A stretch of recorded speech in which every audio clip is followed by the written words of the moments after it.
नमस्कार साथियों, आज के इस वीडियो में हम बात करेंगे विनोबा भावे यूनिवर्सिटी के सेमेस्टर 4 सेशन 22-26 के एएससी हिंदी के कुछ मोस्ट इंपॉर्टेंट क्वेश्चन के बारे में जो आपके एग्ज़ाम के पॉइंट ऑफ व्यू से काफ़ी इंपॉर्टेंट है। दोस्तों, यदि अभी तक आपने टेलीग्राम चैनल व्हाट्सएप चैनल को फॉलो नहीं कर रखा है तो आपको दोनों का लिंक डिस्क्रिप्शन बॉक्स में मिल जाएगा, वहाँ से आप हमें फॉलो कर सकते हैं। हम वहाँ पर आपको यूनिवर्सिटी से रिलेटेड सारे अपडेट्स और स्टडी मटेरियल साझा करते हैं। तो चलिए हम लोग देखते हैं एएससी हिंदी के मोस्ट इंपॉर्टेंट क्वेश्चन को जो आपके एग्ज़ाम के पॉइंट ऑफ व्यू से काफ़ी इंपॉर्टेंट है। दोस्तों, यहाँ पर इस पीडीएफ में हमने सबसे पहले सिलेबस मेंशन कर दिया है क्योंकि बहुत सारे स्टूडेंट्स को सिलेबस मालूम नहीं होता है, तो यहाँ से आप सिलेबस देख सकते हैं। इसमें आपको इकाई 1 में पूछा गया है संज्ञा, सर्वनाम, विशेषण, क्रिया, अव्यय और वक्रता कौशल जैसे टॉपिक्स आपको पूछे गए हैं। इकाई 2 में पूछा गया है कारक, संधि, समास, उपसर्ग, प्रत्यय और अनुच्छेद लेखन। ये पेपर आपका 50 अंकों का होता है और 2 घंटे का समय आपको दिया जाता है। चलिए हम लोग देखते हैं इन सारे टॉपिक से इम्पोर्टेंट क्वेश्चन जो आपके एग्ज़ाम में पूछे जा सकते हैं। पहला क्वेश्चन है दोस्तों, सर्वनाम के भेदों का वर्णन उदाहरण सहित कीजिए। क्वेश्चन नंबर 2 है विशेषण क्या है, इसके भेदों को परिभाषित करें और उदाहरण दीजिए। क्वेश्चन नंबर 3 है दोस्तों, क्रिया की परिभाषा लिखिए और इसके मुख्य प्रकारों का उदाहरण सहित समझाइए। क्वेश्चन नंबर 4 है अव्यय किसे कहते हैं, इसके प्रकारों का वर्णन कीजिए। क्वेश्चन नंबर 5 है वक्रता कौशल क्या है, इसके मुख्य तत्वों पर प्रकाश डालिए। क्वेश्चन नंबर 6 है वक्रता कौशल को प्रभावी बनाने के लिए किन बातों का ध्यान रखना चाहिए।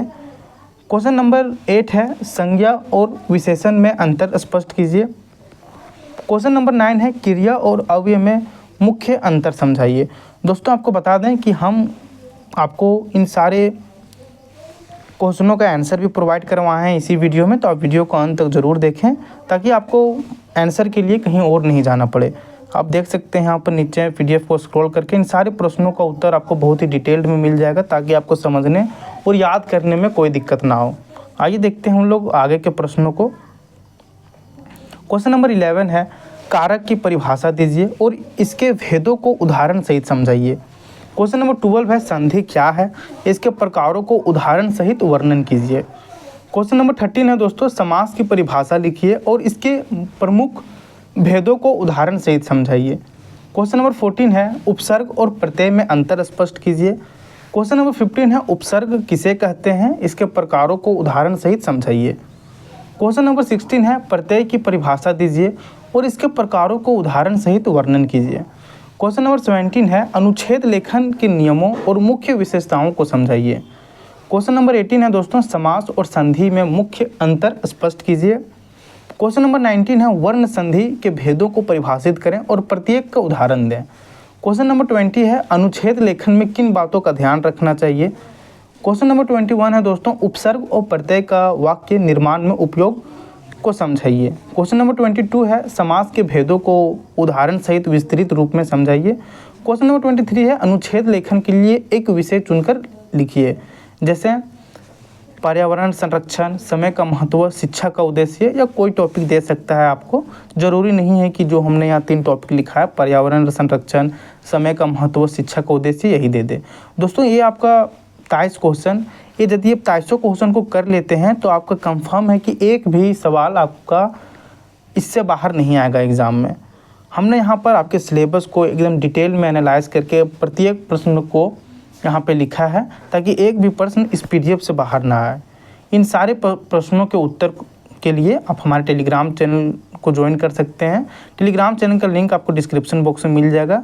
हम इस पीडीएफ को टेलीग्राम चैनल पर सेंड कर देंगे, तो वहाँ से इन सारे प्रश्नों के उत्तर को एकदम आसान भाषा में समझ सकते हैं। जैसे क्वेश्चन नंबर 1 है आपका संज्ञा की परिभाषा दीजिए एवं इसके प्रकारों को उदाहरण सहित समझाइए। हमने यहाँ पर प्रॉपर एकदम जितना भी आसान लैंग्वेज में हो सकता था ताकि आपको समझने में कोई दिक्कत ना हो, उस तरह का आंसर हमने यहाँ पर मेंशन किया है। जैसे क्वेश्चन नंबर 1 देखिए, संज्ञा उस शब्द को कहते हैं जो किसी व्यक्ति, स्थान, वस्तु, प्राणी, गुण या भाव का बोध कराता है।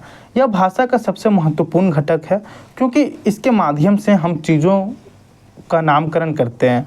उदाहरण के लिए अर्जुन, भारत, पुस्तक, सत्य, सुंदरता। संज्ञा के प्रकार पहला है आपका व्यक्तिवाचक संज्ञा, या किसी विशेष व्यक्ति, स्थान या वस्तु का नाम होता है, यह एकदम विशिष्ट होता है। उदाहरण के लिए नेहरू, दिल्ली, ताजमहल। जातिवाचक संज्ञा या समान वर्ग या समूह के लिए प्रयुक्त होती है या किसी विशिष्ट नाम का बोध नहीं कराती। उदाहरण के लिए लड़का, पुस्तक, देश। भाववाचक संज्ञा या किसी गुण, अवस्था या भाव का व्यक्त कराती है। इसे अनुभव किया जा सकता है लेकिन देखा या छुआ नहीं जा सकता।